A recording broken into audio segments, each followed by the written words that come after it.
इस चैप्टर में हमें केमिकल बॉन्ड के बारे में सीखना है और मॉलिक्यूल के स्ट्रक्चर्स के बारे में सीखना है। चैप्टर के मेन हिस्से, मेन पार्ट्स मैं आपको बता दूं। सबसे पहले आएंगे बॉन्ड्स, ठीक है। सबसे पहले हमें देखना है बॉन्ड, बॉन्ड क्या होते हैं। उसके बाद हम देखेंगे इसके अंदर बॉन्ड की प्रॉपर्टीज, ठीक है। उसके बाद हम इसके पर देखेंगे बॉन्ड की प्रॉपर्टीज, जैसे कि इसमें bond order, bond length, bond strength, ठीक है। ये है बॉन्ड की प्रॉपर्टी। उसके बाद हम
Wait for a second.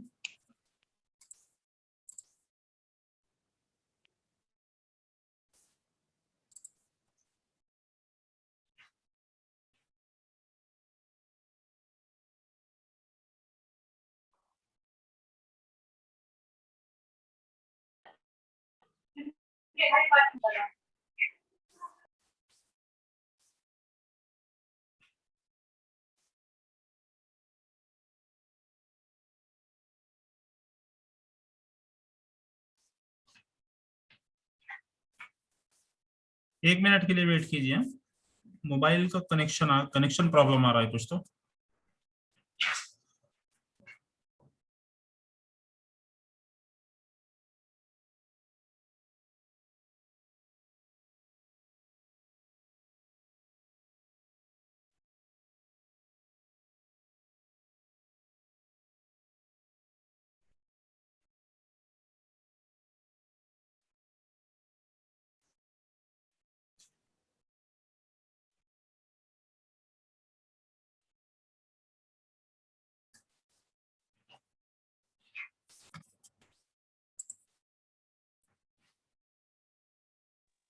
Okay okay okay okay चलो शुरू हो।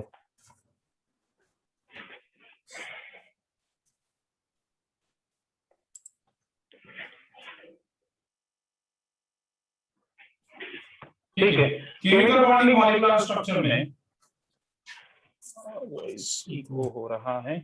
केमिकल बॉन्डिंग और मॉलिक्यूलर स्ट्रक्चर में हमें इन 6 टॉपिक के ऊपर ध्यान देना है। बॉन्ड्स, बॉन्ड्स के properties, structure of molecules, VSP molecular orbital theory and magnetic properties.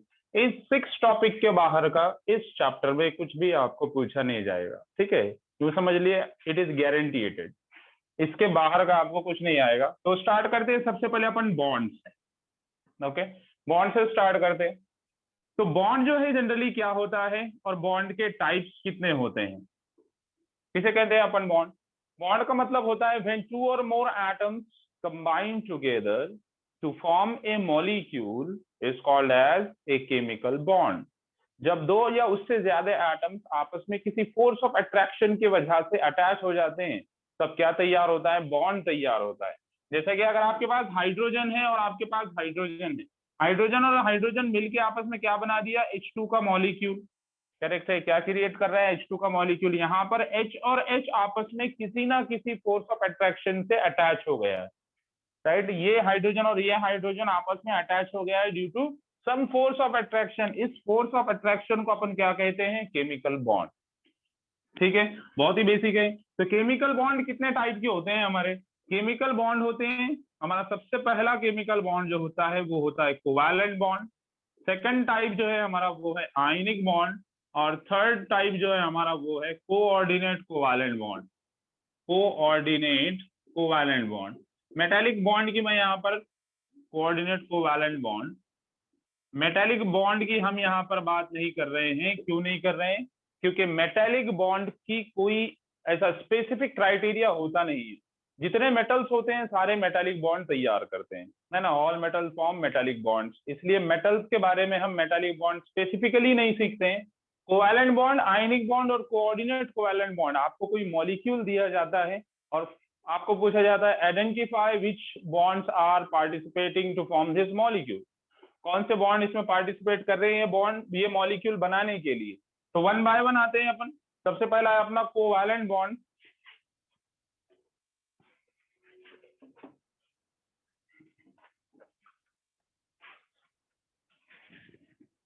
The first one is covalent bond. तो कोवैलेंट बॉन्ड किसे कहेंगे अपन और कोवैलेंट बॉन्ड क्या होता है? ठीक है, सीधे सीधे एग्जांपल से समझिए। आपके पास जो है क्लोरीन का एटम है, आपके पास दूसरा भी क्लोरीन का एटम है। क्लोरीन के लास्ट शेल में कितने इलेक्ट्रॉन होते हैं? तो क्लोरीन के लास्ट शेल में इलेक्ट्रॉन होते हैं 7, 1 2 3 4 5 6 एंड 7।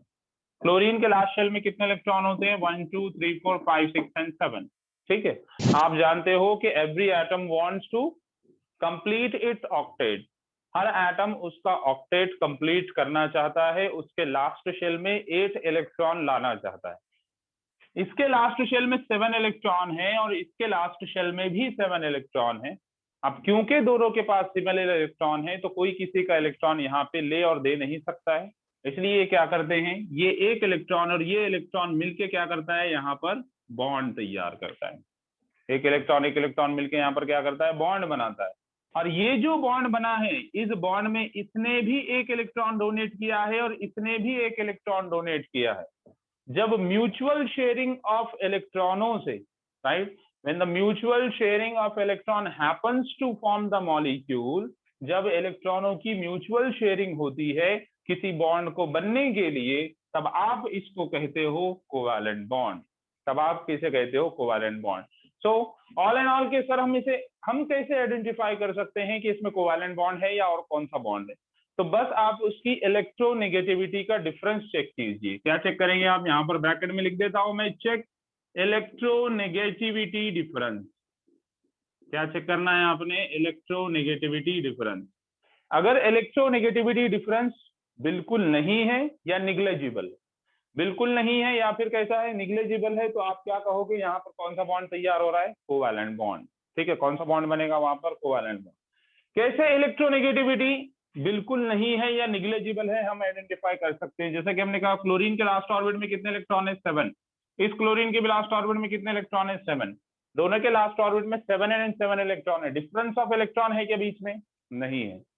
इसके भी लास्ट ऑर्बिट में 7 ही है, इसके भी लास्ट ऑर्बिट में 7 ही है। जिसके लास्ट ऑर्बिट में जितने ज्यादा इलेक्ट्रॉन होते हैं उसकी पावर भी उतनी ज्यादा होती है इलेक्ट्रॉन को गेन करने की। इलेक्ट्रॉन को गेन करने की पावर भी ज्यादा होती है, मतलब कि इलेक्ट्रोनेगेटिविटी ज्यादा होती है। बेसिक है, बहुत बेसिक है, क्योंकि चैप्टर का नाम ही केमिकल बॉन्ड है। ठीक है, तो यहाँ पर क्लोरीन के लास्ट ऑर्बिट में 7 इलेक्ट्रॉन है, इस क्लोरीन में भी 7 इलेक्ट्रॉन है। दोनों में सेम इलेक्ट्रॉन रहने की वजह से दोनों की पावर भी कैसी हो गई, सेम। दोनों की पावर सेम हो गई का मतलब यहाँ पर इलेक्ट्रोनेगेटिविटी डिफरेंस नहीं तैयार होता है। जब इलेक्ट्रोनेगेटिविटी डिफरेंस नहीं होता है, यानी कि ये इसकी भी ताकत सेम, इसकी भी ताकत सेम, तो कोई किसी का इलेक्ट्रॉन यहाँ पे ले सकता है क्या? नहीं। तो इस कंडीशन में दोनों क्या करते हैं, इलेक्ट्रॉन का पार्टिसिपेशन कराते हैं। दोनों इलेक्ट्रॉन अपने अपने एक इलेक्ट्रॉन का पार्टिसिपेशन कराते हैं, ये एक इलेक्ट्रॉन देता है, ये इलेक्ट्रॉन देता है, और बॉन्ड तैयार होता है, कोवैलेंट बॉन्ड। ठीक है, उसी तरह से अगर हमारे पास सपोज यहाँ पर हमारे पास है हाइड्रोजन और दूसरा हाइड्रोजन, हाइड्रोजन हाइड्रोजन के बीच में बॉन्ड बनेगा, तो ये भी कौन सा रहेगा, कोवैलेंट बॉन्ड। हमारे पास है कार्बन और यहाँ है ऑक्सीजन, ये बना रहा है कार्बन डाइऑक्साइड का मॉलिक्यूल। क्या बना रहा है, कार्बन डाइऑक्साइड का मॉलिक्यूल। ये भी कौन से बॉन्ड है, कोवैलेंट बॉन्ड। क्यों कोवैलेंट बॉन्ड है, देखिए, कार्बन के लास्ट ऑर्बिट में 4 इलेक्ट्रॉन, ऑक्सीजन के लास्ट ऑर्बिट में 6 इलेक्ट्रॉन। इलेक्ट्रोनेगेटिविटी डिफरेंस सिर्फ कितने इलेक्ट्रॉनों का क्रिएट हो रहा है, the difference of electronegativity is only 2, जिसे अपन कहते हैं निग्लेजिबल है। यहाँ पर इलेक्ट्रॉन डिफरेंस निग्लेजिबल है। तो कहाँ तक निग्लेजिबल होता है? देखिए, एक इलेक्ट्रॉन का अगर डिफरेंस रहेगा तो आप कहोगे इलेक्ट्रोनेगेटिविटी डिफरेंस निग्लेजिबल है, और 2 का भी रहेगा तो भी निग्लेजिबल है।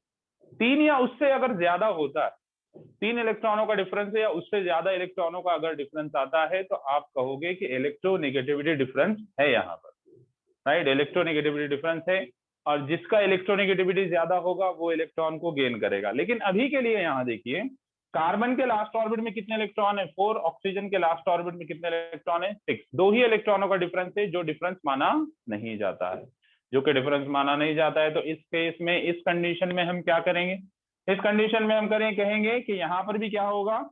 कोवैलेंट बॉन्ड तैयार होगा, क्योंकि इलेक्ट्रोनेगेटिविटी डिफरेंस बहुत ही स्मॉल है, बहुत ही थोड़ा सा है, बहुत ही छोटा सा है। तो यहाँ पर भी कौन सा बॉन्ड तैयार होने वाला है? कोवैलेंट बॉन्ड बनेगा यहाँ पर भी, ठीक है, ये भी कोवैलेंट बॉन्ड बनेगा। ये एग्जांपल देखिए, हमारे पास मीथेन का मॉलिक्यूल है, वी हैव मीथेन मॉलिक्यूल, ठीक है। मीथेन के मॉलिक्यूल में कार्बन के लास्ट ऑर्बिट में 4 इलेक्ट्रॉन होते हैं और हाइड्रोजन के लास्ट ऑर्बिट में 1 इलेक्ट्रॉन होता है, ठीक है। कार्बन के लास्ट ऑर्बिट में कितने इलेक्ट्रॉन होते हैं? 4, और हाइड्रोजन के कितना होता है? 1, ठीक है। अब यहाँ पर 3 इलेक्ट्रॉनों का डिफरेंस है, जिसके पास 4 है उसके पास 1 है, यानी कि कार्बन की पावर ज्यादा है, कार्बन की पावर ज्यादा है। That means carbon can gain electron from hydrogen, so they will not form covalent bond, क्योंकि यहाँ पर शेयरिंग नहीं होगी। कार्बन तो हाइड्रोजन के इलेक्ट्रॉन गेन कर लेगा, ले लेगा, हाइड्रोजन को देना पड़ेगा। लेकिन एक्सेप्शन है, एक्सेप्शन ये याद रखिए कि जब कभी हाइड्रोजन और कार्बन आपस में बॉन्ड बनाएंगे, जब कभी कार्बन और हाइड्रोजन आपस में बॉन्ड बनाएंगे, वो हमेशा कोवैलेंट बॉन्ड रहेगा। वो कौन सा बॉन्ड रहेगा? वो हमेशा कोवैलेंट बॉन्ड रहेगा। अब चाहे फिर वो अल्केन में बनाए, या फिर अल्कीन में बनाए, या फिर अल्काइन में बनाए, या किसी भी मॉलिक्यूल में बनाए, किसी भी फंक्शनल ग्रुप के मॉलिक्यूल में बनाए, whenever carbon will attach with hydrogen, it will attach through covalent bond। ये चीज आपको याद रखनी है, ये भी क्या बनाएगा? Covalent bond. The last example that I am going to take is sulphur dioxide का मॉलिक्यूल है आपके पास, सल्फर डाइऑक्साइड का मॉलिक्यूल है। तो बताओ इसके अंदर कौन सा बॉन्ड रहेगा? अगर आपको पता हो तो सल्फर के लास्ट ऑर्बिट में 6 इलेक्ट्रॉन होते हैं, और ऑक्सीजन के भी लास्ट ऑर्बिट में 6 इलेक्ट्रॉन होते हैं। Again I can say that how can we find the last electrons? By the atomic number just. Sulphur का एटॉमिक नंबर कितना होता है? 16। so you can configure it like 2,8,6, so you get the 6 electron in the last shell of sulfur, right?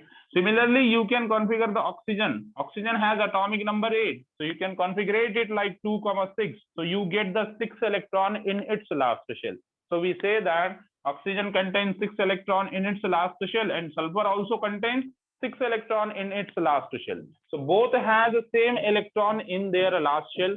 तो किसी के पास, इसके पास भी 6 electron है, इसके पास भी 6 इलेक्ट्रॉन है, यानी कि दोनों के पास एनर्जी कैसी है? सेम। जब सेम एनर्जी होती है या बहुत ही कम डिफरेंस वाली एनर्जी होती है, तो वहां पर कौन सा बॉन्ड तैयार होता है? कोवैलेंट बॉन्ड बनता है। तो क्या यहाँ पर कोवैलेंट बॉन्ड बनेगा?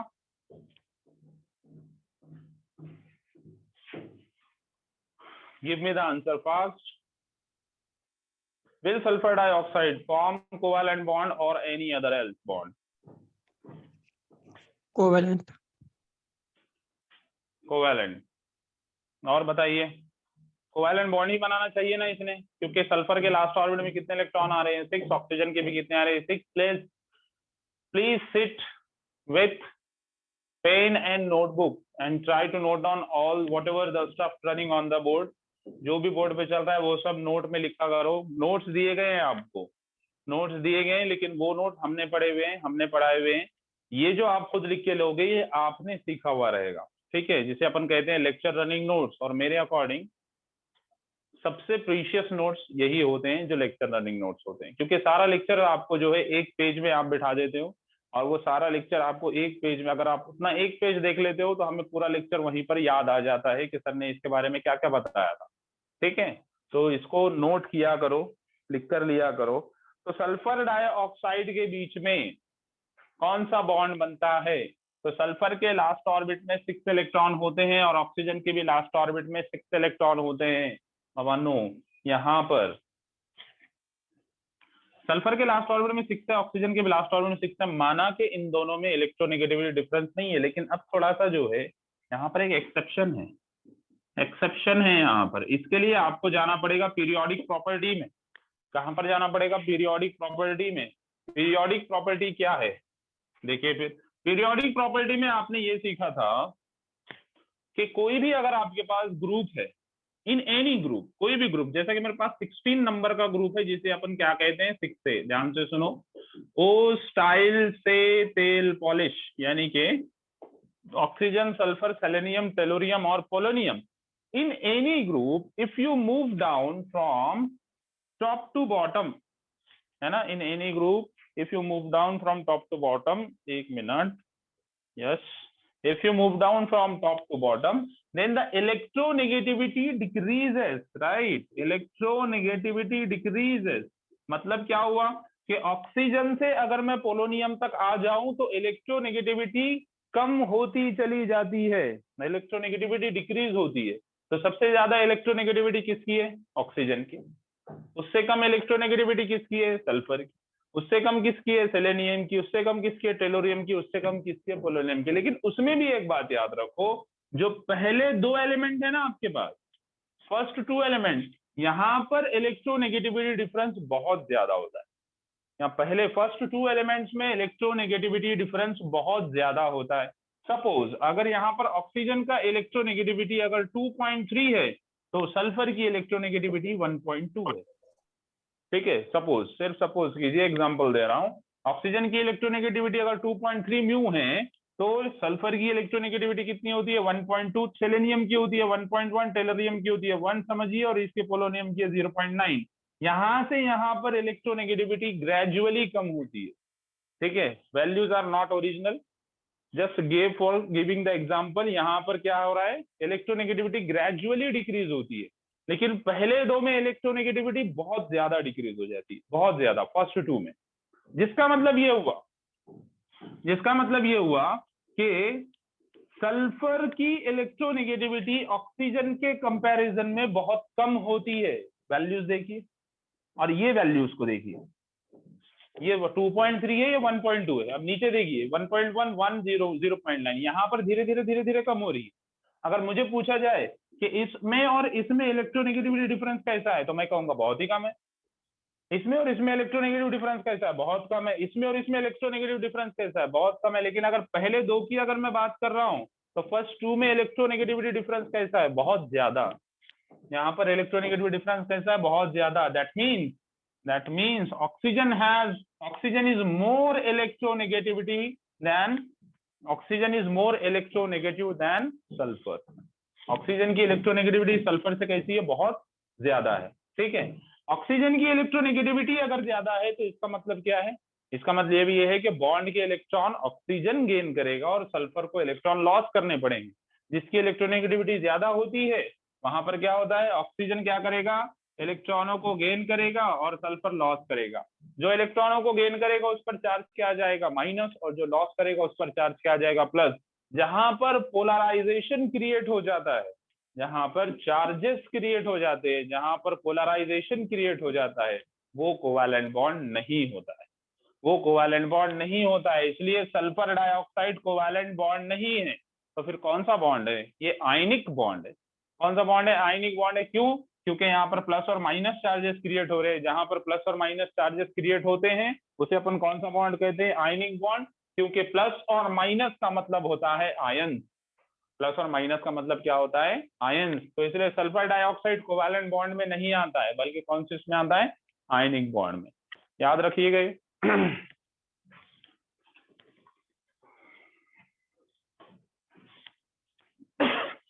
कोवैलेंट बॉन्ड के बाद दूसरा जो है हमारा वो है आयनिक बॉन्ड।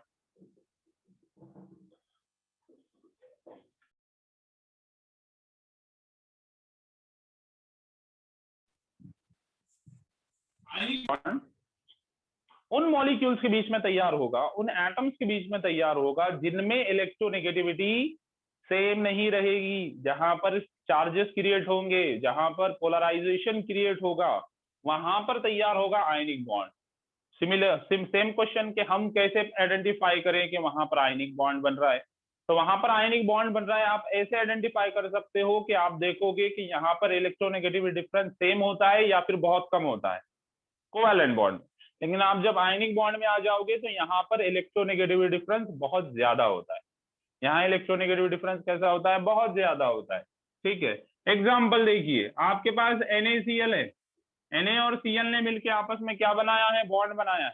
ठीक है, Na और Cl ने मिलकर आपस में बनाया है बॉन्ड। बच्चे बार बार लेफ्ट मत हो जाओ, मुझे बार बार एडमिट करने के लिए उधर जाना पड़ रहा है। Na और Cl ने आपस में बॉन्ड बनाया है। Na के लास्ट ऑर्बिट में कितने इलेक्ट्रॉन होते हैं, 1। Cl के लास्ट ऑर्बिट में कितने इलेक्ट्रॉन होते हैं, 7 होते हैं ना। Na के लास्ट ऑर्बिट में 1 इलेक्ट्रॉन होता है और Cl के लास्ट ऑर्बिट में होते हैं 7 इलेक्ट्रॉन। सभी को पता है, चलो नहीं पता है तो देखिए फिर। Na का एटॉमिक नंबर 11 है और क्लोरीन का 17 है। कॉन्फ़िगरेशन करो आप तो 2,8,1 आया लास्ट में 1, इसका आया 2,8,7 आया लास्ट में 7। तो Na के लास्ट ऑर्बिट में कितने इलेक्ट्रॉन होते हैं, 1, और क्लोरीन के लास्ट ऑर्बिट में होते हैं 7। देखिए इलेक्ट्रोनेगेटिविटी डिफरेंस है क्या, नहीं है, बहुत ज्यादा। इसके लास्ट ऑर्बिट में 1, इसके लास्ट ऑर्बिट में 7। इलेक्ट्रोनेगेटिव डिफरेंस कैसा है, बहुत ज्यादा। जिसका इलेक्ट्रोनेगेटिविटी ज्यादा होती है वो क्या करता है, इलेक्ट्रॉनों को गेन करता है और चार्ज क्या आ जाता है उस पर, माइनस, इस पर क्या आ जाता है, प्लस। राइट, तो इनको क्या कहते हैं अपन, ये हमारे क्या है, ये हमारे आयंस है ना। ये हमारे क्या है, ये हमारे आयंस है। When the bond form between the ions, जब आयंस के बीच में बॉन्ड तैयार होता है तो उसको अपन कौन सा बॉन्ड कहते हैं, आयनिक बॉन्ड। ये तो बहुत ही सिंपल है, ठीक है। इसको कौन सा बॉन्ड कहते हैं अपन, आयनिक बॉन्ड कहा जाता है इसको। ठीक है, अनदर एग्जांपल आपके पास है AlCl3। ठीक है, डायगोनल प्लेनर स्ट्रक्चर है ना AlCl3 का, AlCl3, AlCl3, aluminium trichloride. Aluminium trichloride में अल्यूमिनियम और क्लोरीन के बीच में कौन सा बॉन्ड है अगर आपको पूछा जाए तो अल्यूमिनियम के लास्ट ऑर्बिट में कितने इलेक्ट्रॉन, 3, और क्लोरीन के कितने, 7। ठीक है, क्यों, एटॉमिक नंबर याद कीजिए, अल्यूमिनियम का एटॉमिक नंबर 13 होता है और क्लोरीन का एटॉमिक नंबर 17 होता है। लास्ट ऑर्बिट में अल्यूमिनियम के 3 इलेक्ट्रॉन है और क्लोरीन के लास्ट ऑर्बिट में कितने इलेक्ट्रॉन है, 7 इलेक्ट्रॉन है। बॉन्ड के इलेक्ट्रॉन कौन गेन करेगा, सबसे पहले तो बताइए यहाँ पर इलेक्ट्रोनेगेटिविटी डिफरेंस है क्या, तो है, क्योंकि इसके लास्ट ऑर्बिट में 3 इलेक्ट्रॉन है, इसके 7 है। 4 इलेक्ट्रॉनों का डिफरेंस है और जो डिफरेंस कंसिडर होता है, 2 इलेक्ट्रॉनों का डिफरेंस कंसिडर नहीं होता है, लेकिन 4 इलेक्ट्रॉनों का डिफरेंस कंसिडर किया जाता है ना जी। तो यहाँ पर इलेक्ट्रोनेगेटिविटी डिफरेंस क्रिएट हो रहा है, तो बॉन्ड के इलेक्ट्रॉन कौन गेन करता है, क्लोरीन, और चार्ज क्या आ जाता है इस पर, माइनस, और इस पर क्या आ जाता है, प्लस। जब प्लस और माइनस चार्जेस आ जाएंगे उसको आप क्या कहोगे, आयनिक बॉन्ड। जब प्लस और माइनस चार्जेस नहीं आएंगे उसको आप क्या कहोगे, कोवैलेंट बॉन्ड। ठीक है, यहाँ पर एग्जांपल लिया था अपन ने सल्फर डाइऑक्साइड का। Even in sulphur dioxide the electrons in the last shell are equal. फिर भी यहाँ पर इसके बावजूद ये आयनिक बॉन्ड बनाता है, कोवैलेंट बॉन्ड नहीं बनाता है। रीजन दे दिया मैंने आपको, ये यहाँ पर चार्जेस क्रिएट हो जाते हैं, ऑक्सीजन पर माइनस आता है, सल्फर पर प्लस आता है ना। सल्फर पर कौन सा चार्ज आता है, प्लस, ऑक्सीजन पर कौन सा चार्ज आता है, माइनस। दोनों के लास्ट शेल में इलेक्ट्रॉन कितने हैं, सेम। दोनों के लास्ट शेल में सेम इलेक्ट्रॉन है, फिर भी प्लस और माइनस चार्जेस क्रिएट हो रहे हैं। क्यों क्रिएट हो रहे हैं, सेम इलेक्ट्रॉन रहने के बावजूद क्यों क्रिएट हो रहे हैं, क्योंकि दोनों एक ही ग्रुप के हैं, दोनों एक ही ग्रुप के हैं। Both lies in the same group, जिसमें भी ऑक्सीजन की इलेक्ट्रोनेगेटिविटी सल्फर से कैसी होती है, बहुत ज्यादा। Electronegativity of oxygen is far more than sulphur, इसलिए ऑक्सीजन पर चार्ज कौन सा आ गया, माइनस, और सल्फर पर कौन सा आ गया, प्लस, और ये कौन सा बॉन्ड बनाएगा, आयनिक बॉन्ड बनाएगा। ठीक है, कौन सा बॉन्ड बनाएगा, आयनिक बॉन्ड बनाएगा। ओके, अगर आप लिख रहे होंगे तो बहुत ही अच्छा है, अगर आप इसे लिख चुके होंगे तो और अच्छा है, नहीं लिखे होंगे तो मैं साइड में हट जाता हूँ, टेक द स्क्रीनशॉट, लेकिन लिखिए उसको। चलिए लास्ट पे आते हैं। तीसरा जो टाइप है हमारा बॉन्ड का, it is called as a coordinate covalent bond, and then after I will ask you the question कि कौन से मॉलिक्यूल में कौन सा बॉन्ड क्रिएट हो रहा है, वो आपने बताना है। ओके, लास्ट में आपको बताता हूं coordinate covalent bond. Coordinate covalent bond, चलिए कोऑर्डिनेट कोवैलेंट बॉन्ड जो हुआ करते हैं, कोऑर्डिनेट कोवैलेंट बॉन्ड ये एक्स्ट्रा बॉन्ड हुआ करते हैं। देखिए सबसे पहले मैं लिख रहा हूं यहाँ पे, it is an extra bond formed by formed by most electronegative atom in the molecule. Most electronegative atom in the molecule में जो सबसे ज्यादा इलेक्ट्रोनेगेटिव एटम रहेगा वो बनाएगा कोऑर्डिनेट कोवैलेंट बॉन्ड, और वो एक्स्ट्रा बॉन्ड रहेगा. First of all, what is meaning of extra bond? What extra bond stands for? Extra bond का मतलब होता है कि वैलेंसी के अकॉर्डिंग उसने जितने बॉन्ड बनाने चाहिए थे वो उससे ज्यादा बनाएगा. वैलेंसी के अकॉर्डिंग जितने बॉन्ड बनाना चाहिए थे उससे ज्यादा बनाएगा. कोट अनकोट ये बहुत इंपॉर्टेंट है. ठीक है, कोऑर्डिनेट कोवैलेंट बॉन्ड तीनों बॉन्ड में सबसे ज्यादा इंपॉर्टेंट है.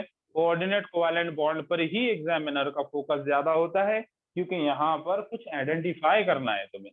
ये सीधा सीधा इसका आंसर नहीं आएगा इलेक्ट्रोनेगेटिविटी डिफरेंस देखकर, है ना. इलेक्ट्रोनेगेटिविटी डिफरेंस देख लोगे आप और आंसर आ जाएगा. इसमें ऐसा नहीं. Coordinate covalent bond extra bond होता है, और मॉलिक्यूल में जो सबसे ज्यादा इलेक्ट्रोनेगेटिव एटम है वो इसको बनाएगा. एग्जाम्पल, जैसा कि हमारे पास जो है सबसे इजी एग्जांपल तो यही है. आपके पास you have a glass of water, ठीक है, then you add in the hydrochloric acid. It is a most uncommon experiment which is never done by you in your ever life, right. Water में HCl आपने कभी भी नहीं मिलाया हो. क्यों मिलाएंगे? ऐसे दिन किसके आए? वाटर में आपने क्या किया? HCl मिलाया. Then you see that the HCl get dissolved into the water. What type of reaction happens there? अगर कोई सब्सटेंस किसी अदर सब्सटेंस में डिसॉल्व हो रहा है, मतलब अगर सॉल्यूशन बना रहा है, तो वहां पर बॉन्डिंग का होना बहुत जरूरी है. जब बॉन्डिंग होती है तभी सॉल्यूशन बनता है, आपको पता है. जब बॉन्डिंग नहीं होती है तब कोलॉइड्स बनते हैं, है ना. तब क्या बनते हैं? कोलॉइड्स बनते हैं. जैसा कि आपने आटे को पानी में अगर डाल दिया तो क्या होता है? आटा पूरे पानी के सरफेस पर, फ्लोर मतलब आटा, करेक्ट है. आटे को आपने क्या कर दिया? पानी में डाल दिया, तो क्या हो गया? आटा पूरे पानी के सरफेस पर एब्जॉर्ब हो जाता है. आपको पानी दिखाई देता है कि अब नहीं, सिर्फ आपको क्या दिखाई देगा? आटा. क्यों? क्या हुआ यहाँ पर? यहाँ पर आटे ने सारे पानी का सरफेस इसीलिए एब्जॉर्ब कर लिया क्योंकि उन दोनों के बीच में बॉन्डिंग नहीं बनी. लेकिन जब आप सॉल्ट या शुगर को जब आप पानी में डालते हो तो सॉल्ट और शुगर पानी में डिसॉल्व हो जाती है, क्योंकि उनकी बॉन्डिंग होती है. And we are talking about the bonding, chemical bond. तो आपने क्या किया? वाटर में HCl डाल दिया. So what do you observe here? You observe here that water, ये आपका वाटर मॉलिक्यूल है और ये है आपका HCl. जब आप HCl पानी में डालते हो ना, then HCl get ionized. HCl टूट जाता है. HCl टूट कर बनाता है H+ और Cl-. HCl टूट कर क्या होता है? H+ और Cl- बनाता है. ओके. अब ये जो आपका H+ है वो H+ वाटर के तरफ अट्रैक्ट होता है. Anyone can raise a question here that why H+ only attracting towards the water, why Cl- is not attracting towards the water? Cl- क्यों नहीं अट्रैक्ट कर रहा है? H+ ही क्यों कर रहा है? बताता हूं आपको. ऑक्सीजन के ऊपर कितने लोन पेयर ऑफ इलेक्ट्रॉन है? ऑक्सीजन के ऊपर 2 लोन पेयर ऑफ इलेक्ट्रॉन है. अगर आपको पता हो, नहीं पता हो तो मैं बता दूं. ऑक्सीजन के लास्ट ऑर्बिट में कितने इलेक्ट्रॉन है बताइए? ऑक्सीजन के लास्ट ऑर्बिट में 6 इलेक्ट्रॉन. 2 इलेक्ट्रॉन कहां पर चले गए? ये बॉन्ड में एक चला गया, ये बॉन्ड में एक चला गया. ऊपर वाले बॉन्ड में एक इलेक्ट्रॉन दे दिया उसने और नीचे वाले बॉन्ड में एक इलेक्ट्रॉन दे दिया. Now oxygen is left by 4 electrons, right. Oxygen के लास्ट शेल में अब कितने इलेक्ट्रॉन रह गए? 4 इलेक्ट्रॉन. मतलब वो कितने लोन पेयर बनाएगा? 2 है उसके पास. 2 लोन पेयर. लोन पेयर मतलब क्या है? इलेक्ट्रॉन है, और इलेक्ट्रॉन मतलब कौन सा चार्ज है? Minus. Once again, lone pair मतलब क्या है? इलेक्ट्रॉन है, और इलेक्ट्रॉन मतलब क्या है? माइनस चार्ज है. तो ये माइनस चार्ज को ये माइनस अट्रैक्ट करेगा क्या? ये माइनस है और Cl पर कौन सा है? माइनस है. माइनस माइनस अट्रैक्ट करेंगे क्या? नहीं करेंगे, रिपेल करेंगे. इसीलिए Cl- वाटर को अट्रैक्ट नहीं करता है. कौन अट्रैक्ट करता है फिर? H+ अट्रैक्ट करता है अब वाटर को. अब होता क्या है देखिए, H+ जब वाटर को अट्रैक्ट करता है, अब क्योंकि H पर प्लस चार्ज है. प्लस का मतलब क्या होता है? प्लस का मतलब डोनेट कर दिया. प्लस का मतलब क्या हुआ? डोनेट कर दिया, है ना. हाइड्रोजन ने इलेक्ट्रॉन डोनेट कर दिया. किसको कर दिया? Cl को. Cl पर माइनस आ गया था ना. राइट है। तो यहाँ पर H पर प्लस चार्ज है, मतलब हाइड्रोजन के पास कोई इलेक्ट्रॉन नहीं है, क्योंकि उसके पास एक ही इलेक्ट्रॉन होता है, उसके पास एक ही इलेक्ट्रॉन होता है और उसने वो भी इलेक्ट्रॉन दे दिया, तो इस पर चार्ज कौन सा आ गया, प्लस। अब हाइड्रोजन जब वाटर की तरफ अट्रैक्ट करेगा, जाहिर है कि बॉन्ड बनेगा, right. It is very expressive कि वहां पर बॉन्ड बन जाएगा।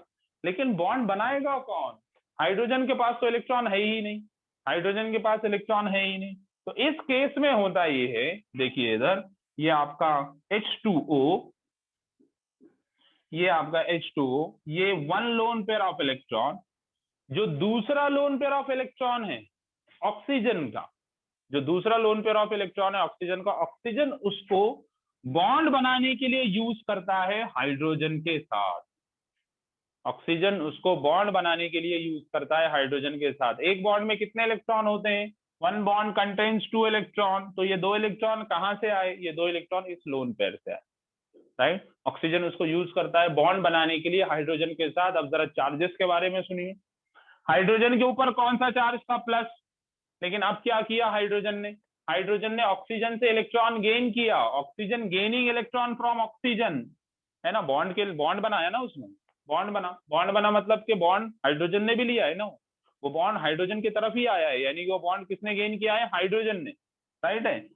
हाइड्रोजन ने बॉन्ड लिया है, ये बॉन्ड हाइड्रोजन ने लिया है, ठीक है। तो चार्ज कौन सा आता है, माइनस। प्लस माइनस क्या हो गया, कैंसल। ऑक्सीजन ने इलेक्ट्रॉन दिया, देने पे चार्ज कौन सा आ गया, प्लस, करेक्ट है। और इस तरह से आपका ये तैयार होता है H3O प्लस वाला आयन। क्या तैयार होता है, H3O प्लस वाला ion. Now in the formation of whole H3O plus ion, oxygen is forming an extra bond which is this, oxygen is forming an extra bond. यहाँ पर ऑक्सीजन ये extra bond तैयार करता है, जिसे मैंने डार्क किया है। क्यों मैं इसे एक्स्ट्रा बॉन्ड कह रहा हूं, because according to valency oxygen should form only 2 bonds, because oxygen has 6 electron in its last shell, है ना। ऑक्सीजन के पास कितने इलेक्ट्रॉन है उसके लास्ट शेल में, 6 है। ऑक्टेट के लिए कितने रिक्वायर है, सिर्फ 2। जितने इलेक्ट्रॉन ऑक्टेट के लिए रिक्वायर होते हैं वो उतने ही बॉन्ड बनाता है। लिखते हैं यहाँ पर भी, यहाँ पर लिख दें, valency is equal to number of bond, valency is equal to number of bond, जितनी वैलेंसी वो उतने ही बॉन्ड बनाएगा। ऑक्सीजन के लास्ट शेल में 6 इलेक्ट्रॉन है, ऑक्टेट के लिए सिर्फ 2 इलेक्ट्रॉन रिक्वायर है, वैलेंसी कितनी हो गई, 2। जितने इलेक्ट्रॉन रिक्वायर उतनी वैलेंसी, वैलेंसी कितनी हो गई, 2। अब 2 अगर उसकी वैलेंसी है तो बॉन्ड भी कितने बनाएगा, 2 ही। तो बॉन्ड भी उसने कितने बनाना चाहिए, 2 ही बॉन्ड बनाना चाहिए। 2 तो बना दिया था उसने, ये यहीं पर देखो 2 तो बना दिया था उसने। ये बॉन्ड कितवा है, this bond is a third one. ये जो एक्स्ट्रा बॉन्ड, ये जो बॉन्ड आपको डार्क करके मैंने बताया है, ये तीसरा बॉन्ड है। ये कितना बॉन्ड है, तीसरा बॉन्ड है, इसलिए इसको अपन क्या कह रहे हैं, एक्स्ट्रा बॉन्ड, ठीक है। तो first one is an extra bond, ये आपका डेफिनेशन में ये वर्ड मैंने क्लियर कर दिया।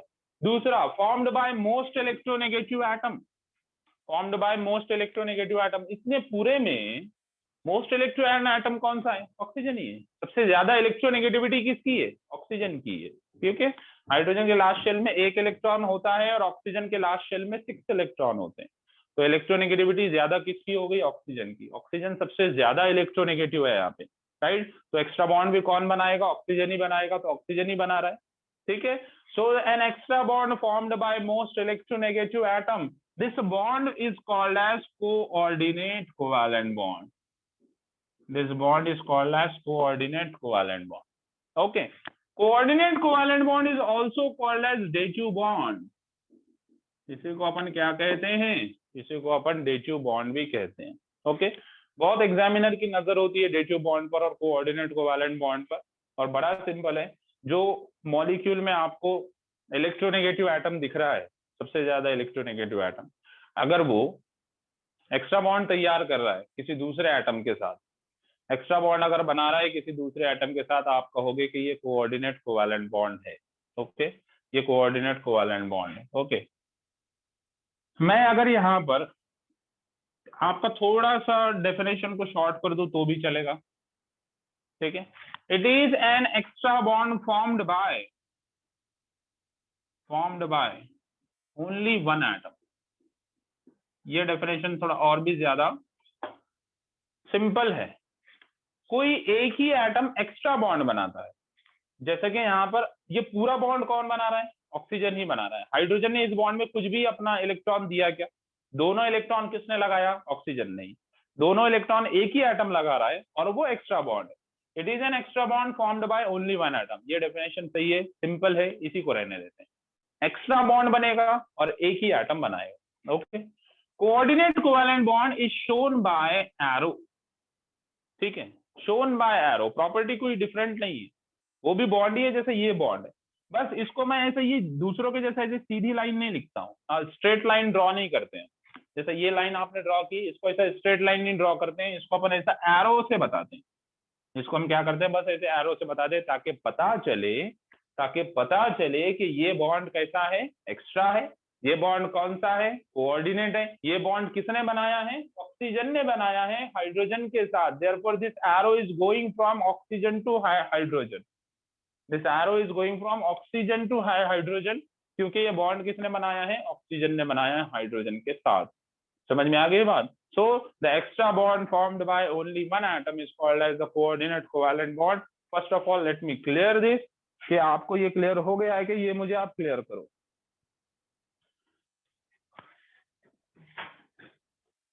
किसी को कोई डाउट है इसमें?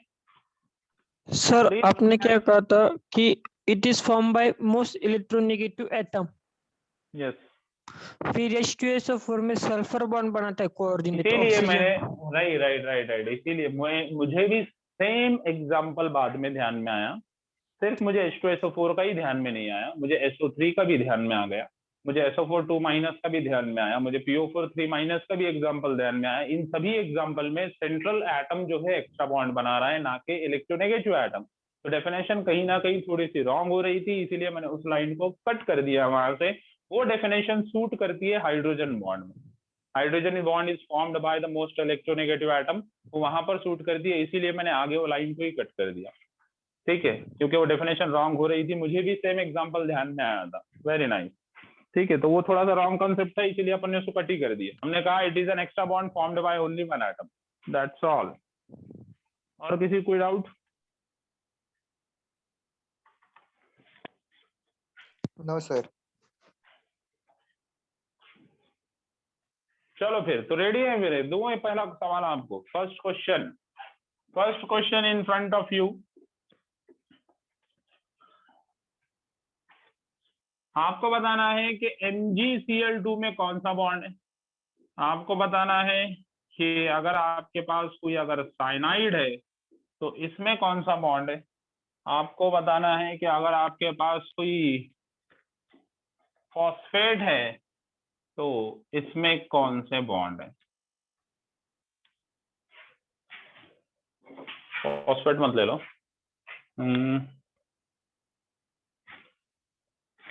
कार्बन मोनोऑक्साइड तीसरा, और चौथा जो है ओजोन, और फिफ्थ जो है वो लीजिए आप ओजोन। ओजोन के बाद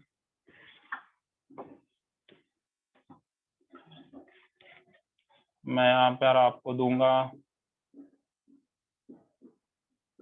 फेनॉल।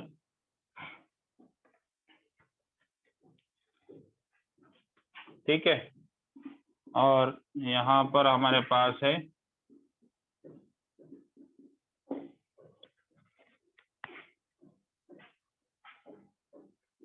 2-क्लोरोप्रोपेन या आइसोप्रोपिल क्लोराइड।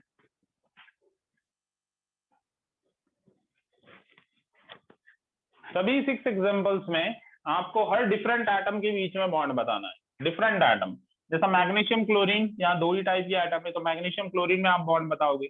यहाँ पर देखो आप, यहाँ कार्बन कार्बन में बॉन्ड है, कि यहाँ पर क्या है, यहाँ पर है कार्बन, करेक्ट है। एट दिस पॉइंट यहाँ पर क्या है आपके पास, कार्बन। तो सबसे पहले आप कार्बन कार्बन में बताओगे, कार्बन नाइट्रोजन में बताओगे।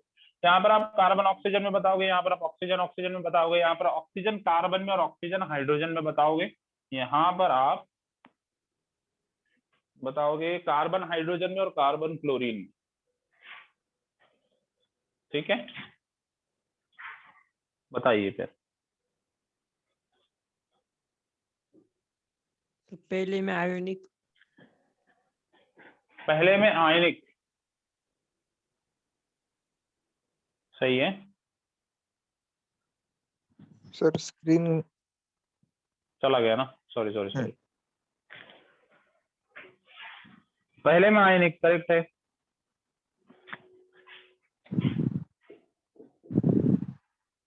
पहले में आयनिक, कार्बन नाइट्रोजन आयनिक। कार्बन नाइट्रोजन आयनिक, कार्बन और नाइट्रोजन आयनिक, गलत हुआ, गलत हुआ। कोवेलेंट। कोवैलेंट, और क्या सिर्फ कोवैलेंट ही बॉन्ड है कार्बन नाइट्रोजन में? जितने भी टाइप के आपको बॉन्ड यहाँ पर दिखाई दे रहे हैं वो सभी मुझे बता दो। कोवेलेंट। कोवैलेंट, बस कोवैलेंट ही है। और कोवेलेंट। हाँ, क्या सिर्फ कोवैलेंट ही है या और कोई भी टाइप है? कोवेलेंट। सिर्फ कोवैलेंट ही है। हम्म। मुझे लग रहा है आपको सवाल नहीं समझ में आ रहा है। मैं ये पूछ रहा हूँ कि पूरे मॉलिक्यूल में कितने टाइप के बॉन्ड है ये बताना। सिर्फ कोई दो एटम के बीच में नहीं पूछ रहा हूँ मैं, पूरे मॉलिक्यूल में अगर आपको अलग अलग टाइप के बॉन्ड दिख रहे हैं तो आप मुझे बता सकते हो। सर एच बॉन्ड होगा क्या? हाइड्रोजन बॉन्ड कहाँ से होगा? हाइड्रोजन बॉन्ड रहने के लिए तो हाइड्रोजन रहना चाहिए पहले, तो हाइड्रोजन तो है ही नहीं, फ्री हाइड्रोजन तो है ही नहीं। सर पूरे इसमें कोवेलेंट ही होगा, आइसोसाइनेट पूरे हुआ इसमें तो सिर्फ कोवैलेंट ही होगा। मैंने बहुत कोशिश की आपको सोच विचार करने पर, मजबूर करने पर, लेकिन सही है, पूरे इसमें कोवैलेंट ही है। चलो, अगर मैं इसको चेंज करके अगर आपको ये देता एनसी, फिर सर कोऑर्डिनेट भी आएगा। फिर कोऑर्डिनेट भी आएगा। ठीक है, ये देता हूँ एग्जांपल में, 7 में लेते हैं अपन, वो एग्जांपल लेते हैं हम। चलो थर्ड में आओ। कोवेलेंट एंड कोऑर्डिनेट दोनों। कोऑर्डिनेट एंड कोवैलेंट दोनों, coordinate and covalent, coordinate covalent and covalent, okay, coordinate and covalent दोनों। यहाँ पर सेम दोनों। दोनों कोऑर्डिनेट कोवैलेंट एंड कोवैलेंट दोनों, ओके। बाकी दूसरे भी आंसर कीजिए और यहाँ पर बताओ।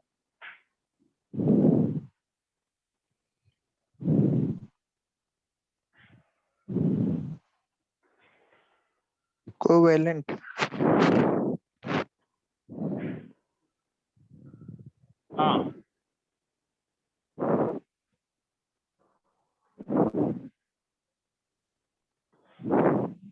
ऑक्सीजन हाइड्रोजन में आयनिक रहेगा। हाँ।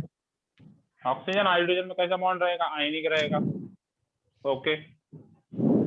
और ऑक्सीजन और कार्बन में भी कौन सा बॉन्ड रहेगा? आयनिक ही रहेगा। रहेगा। आपने वो plus I minus I effect पढ़ा है ना? हाँ। तो वो plus I minus I effect तैयारी क्यों होता है? जब इलेक्ट्रॉन डोनेट होते हैं या गेन होते हैं तो उसमें क्या होता है, उसमें इलेक्ट्रॉनिक डिफरेंस ही देखी जाती है। जैसे कि उतना नहीं समझा तो इतना समझ लो, यहाँ से मैं OH ग्रुप को निकाल दूं, अगर मैं यहाँ से OH ग्रुप को निकाल दूं तो क्या OH ग्रुप यहाँ से न्यूट्रल निकलेगा? यानी कि सिर्फ OH निकलेगा क्या? नहीं निकलेगा, OH माइनस निकलेगा।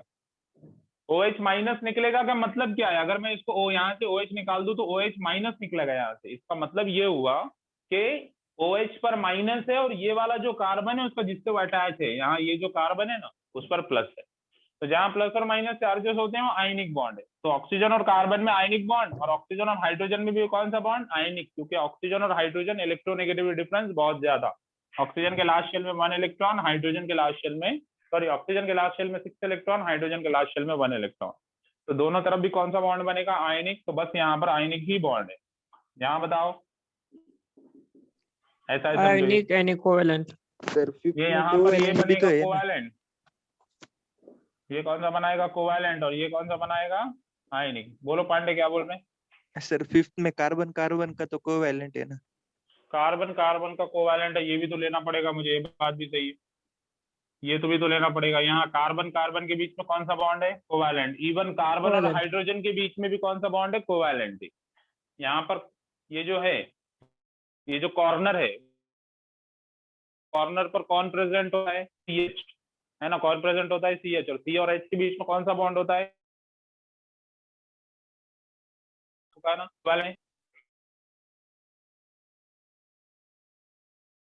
मेरे लैपटॉप में क्यों रुक गया मैं? अच्छा हाँ, तो कार्बन और हाइड्रोजन के बीच में हमेशा कौन सा बॉन्ड होता है? कोवैलेंट। ठीक है, तो यहाँ ये जो कॉर्नर है, कॉर्नर पर कौन है? कार्बन। तो कार्बन और कार्बन के बीच में तो कोवैलेंट ही रहेगा, और कार्बन और हाइड्रोजन जो रहेगा उसमें भी कौन सा रहेगा? कोवैलेंट। तो आपको क्वेश्चन ही ऐसा आता है, पूरे मॉलिक्यूल में आपको नंबर ऑफ बॉन्ड्स बोलने पड़ते हैं। होल मॉलिक्यूल में कौन कौन से टाइप के बॉन्ड प्रेजेंट है वो सारे आपको एक्सप्लेन करने पड़ते हैं, यानी कि ऑप्शन तो रहेंगे नीचे, उसमें से एक आपको करेक्ट करना पड़ेगा। चलिए एक्सप्लेन कर देता हूं अब। MgCl2 पे सबसे पहले आ जाओ।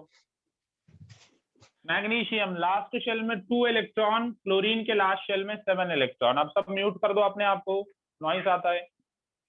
मैग्नीशियम के लास्ट शेल में 2 इलेक्ट्रॉन, क्लोरीन के लास्ट शेल में कितने इलेक्ट्रॉन? 7। क्योंकि मैग्नीशियम का नंबर कितना है? 12। Magnesium number 12, 2,8,2। लास्ट शेल में मैग्नीशियम के 2 इलेक्ट्रॉन है, क्लोरीन के 7 है। ओके, लास्ट शेल में क्लोरीन के बहुत ज्यादा इलेक्ट्रॉन है एज कंपेयर टू मैग्नीशियम, इसलिए क्लोरीन पे चार्ज क्या आ जाएगा? माइनस। मैग्नीशियम पे क्या आ जाएगा? प्लस। जहां प्लस और माइनस चार्जेस क्रिएट होते हैं वो क्या होता है? वो आयनिक बॉन्ड होता है। राइट, वो क्या होता है? आयनिक बॉन्ड होता है, इसलिए देयरफॉर इट इज आयनिक। यहाँ पर आ जाओ, यहाँ पर ये कार्बन है, इधर हर पॉइंट पर क्या होता है? कार्बन। सभी को पता है, पूरी ऑर्गेनिक पढ़ दिए हैं आपने। कार्बन और कार्बन में कौन सा बॉन्ड? कार्बन और कार्बन में रहेगा कोवैलेंट बॉन्ड। ठीक है, दूसरा यहाँ देखिए कार्बन और नाइट्रोजन में, कार्बन के लास्ट ऑर्बिट में 4 इलेक्ट्रॉन और नाइट्रोजन के 5। डिफरेंस है इलेक्ट्रोनेगेटिविटी? नहीं है, इसीलिए यहाँ पर भी कौन सा बॉन्ड बनेगा? सिर्फ कोवैलेंट ही। ओके, तो पूरे मॉलिक्यूल में बस कोवैलेंट ही है, क्योंकि इसके लास्ट शेल में 4, इसके लास्ट शेल में 5। इलेक्ट्रोनेगेटिव डिफरेंस 1 इलेक्ट्रॉन का है, सिर्फ 1 इलेक्ट्रॉन का डिफरेंस या 2 इलेक्ट्रॉन का डिफरेंस हम काउंट नहीं करते हैं, इसलिए यहाँ पर कौन सा बॉन्ड बनेगा? कोवैलेंट ही। CO में देखिए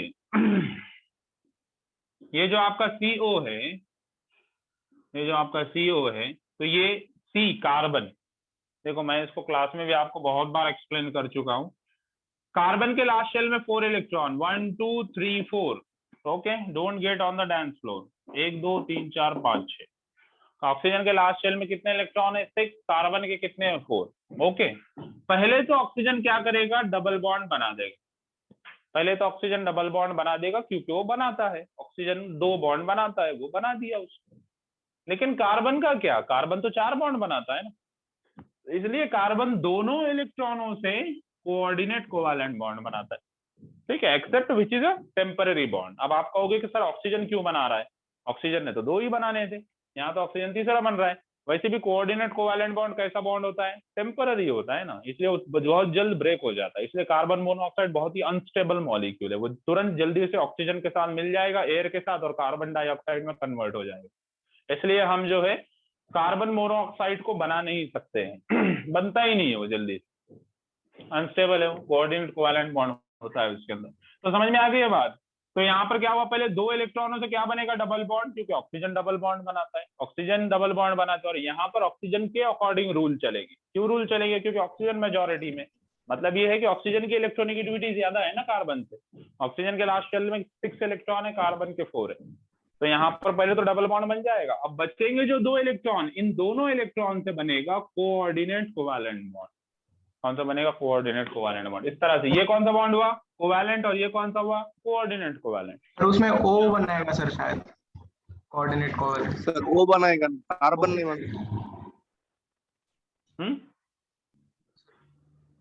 ओ बनाएगा सर कोऑर्डिनेट, कार्बन नहीं बनेगा। फिर वो बनाता है ना। अच्छा, वो कैसे बनाएगा?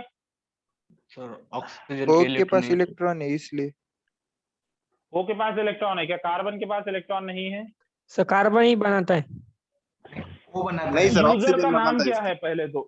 What is the name of user? Omkar sir, Omkar Pawade. अच्छा अच्छा अच्छा अच्छा, ओके। हाँ चलो, तो कौन बॉन्ड बनाता है कह रहे हैं आप? Oxygen. Carbon. Oxygen sir. Oxygen. कोई कह रहा है ऑक्सीजन और कोई कह रहा है कार्बन। चलो किसका रखे भैया?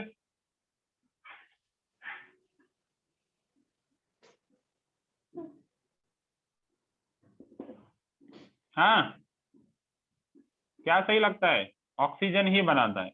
ऑक्सीजन अपने दोनों इलेक्ट्रॉनों से कार्बन के साथ बनाता है कोऑर्डिनेट कोवैलेंट बॉन्ड, और ये इस तरह कार्बन को स्टेबल करने की कोशिश करता है। क्या करता है? कार्बन को स्टेबल करने की कोशिश करता है। इसीलिए कोऑर्डिनेट कोवैलेंट बॉन्ड की डेफिनेशन में कहीं ना कहीं ऐसी वर्डिंग थी कि हाइयर इलेक्ट्रोनेगेटिव एटम ज्यादातर प्रेफर करता है एक्स्ट्रा बॉन्ड बनाने के लिए, लोअर इलेक्ट्रोनेगेटिव एटम नहीं करता है। क्योंकि ये कोऑर्डिनेट कोवैलेंट बॉन्ड का मतलब क्या है? कोऑर्डिनेट, वो दूसरे की मदद कर रहा है।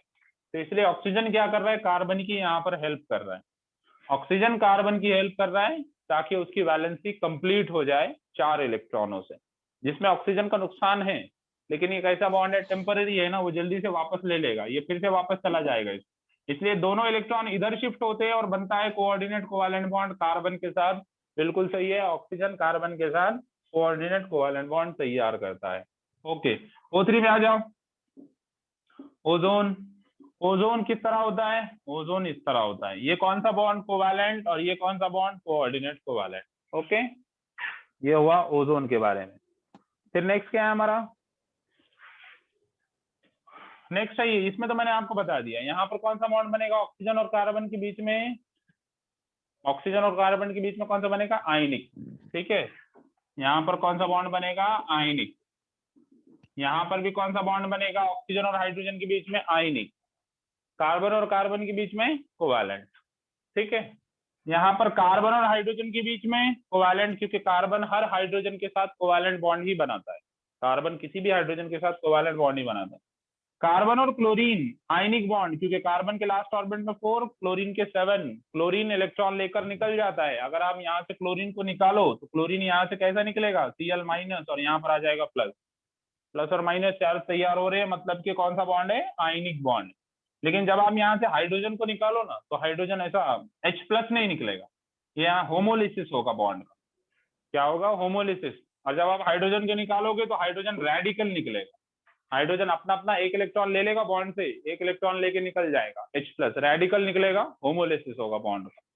और यहाँ जब तुम क्लोरीन को निकालोगे तो हेट्रोलिसिस होगा, राइट? तो क्लोरीन पे चार्ज क्या आ जाएगा? नेगेटिव, कार्बन पे आ जाएगा पॉजिटिव, इसलिए वो कौन सा बॉन्ड रहेगा? आयनिक। इस तरह से आप आइडेंटिफाई कर सकते हो कि बॉन्ड में, मॉलिक्यूल में कौन कौन से टाइप के बॉन्ड प्रेजेंट है। ठीक है, समझ में आ गया है सभी को आज का टॉपिक? चलो तो आज अपन यहीं पर रुकते हैं। बॉन्ड ही थोड़ा सा जो है थ्योरेटिकल टॉपिक है इस चैप्टर का। इसके बाद जो भी टॉपिक आएंगे वो बहुत ही शॉर्ट, बहुत ही हिंट बेसिस रहेंगे, जिसको अपन बहुत आसानी से फाइंड कर सकते, बहुत इजीली कैलकुलेट कर सकते। बॉन्ड ही थोड़ा सा थ्योरेटिकल बेस्ड टॉपिक है, राइट? चलो तो फिर आज के लेक्चर में अपन यहीं पर रुकते हैं। कल अपन इसके आगे स्टार्ट करेंगे प्रॉपर्टीज ऑफ बॉन्ड। बॉन्ड की डिफरेंट प्रॉपर्टीज क्या होती है, जिसमें हम बॉन्ड ऑर्डर देखेंगे, मॉलिक्यूलर ऑर्बिटल थ्योरी देखेंगे, मैग्नेटिक बिहेवियर देखेंगे मॉलिक्यूल्स का, और भी बहुत सारी चीजें देखेंगे, और इसके ऊपर आने वाले प्रीवियसली आस्क्ड क्वेश्चन भी अपन सॉल्व करेंगे। ओके, चलो, thank you very much. Thank you, Thank you, sir. sir. Have a nice day. We'll continue tomorrow. Have a nice day, sir.